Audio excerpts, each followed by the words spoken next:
Assalamu alaikum oşqording görүүчүлөрү, биздин катталуучулар жана ошондой эле жылкы сүйүүчүлөр, саяпкерлер, чабандастар, биз бүгүн Ноокаттын центринен салам айтабыз. Ноокаттын центринен өзүңүздөр көрүп турган бир жоон жолпо келишкен өспүрүм Атабекеден сатылат экен. Сиздерге маалымат сурап жеткирип өткөнү келдик. Лайк басууну унутпаңыздар. Өспүрүмдү байкаңыздар, туугандар. Атабеке, ассаламу алейкум. Алейкум ассалам. Ден соолук жакшыбы Атабеке? Өспүрүмдү сатууга койдуңуз. Сатууга чыкардык, Кудай кааласа. Жаныбар өтө баягындай жеңил келишкен жакшы өспүрүм экен.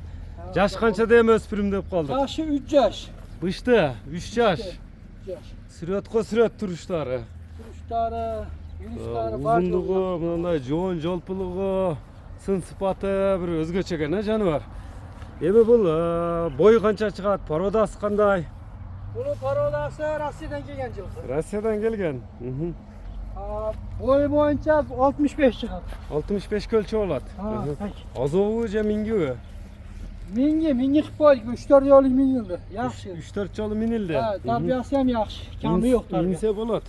Minsa bo'ladi. Эми кичине тарбия керек экен анда. Kichkina asta bosib minish kerak. Bu issiqda. Tuyактарын тартып Yaxshi коелу. minalmag'ligi issiq bo'lyapti. Эми сезондо миниш керек тең. Күн кайтса. Tarbiyasida bir kam joyi yo'q, bir buzuq joylari yo'q. Россиянын кайсы жеринен алып келгенсиз? Rossiyaning Omskiydan kelgan. Омскийден келген.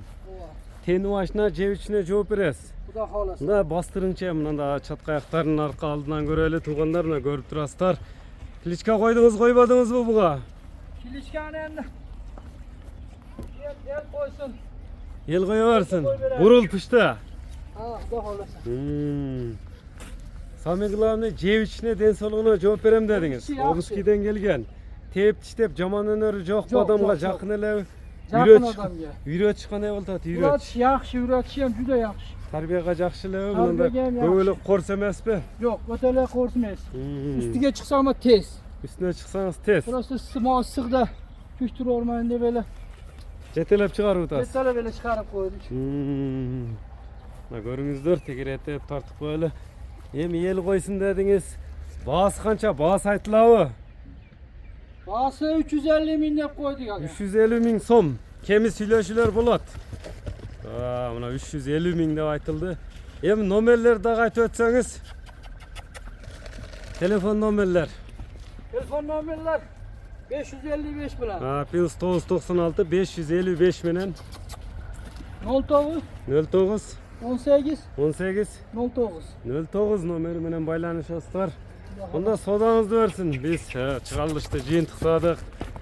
Бурул быштыны колдон чыгарбаңыздар. Саламатта калыңыздар, туугандар.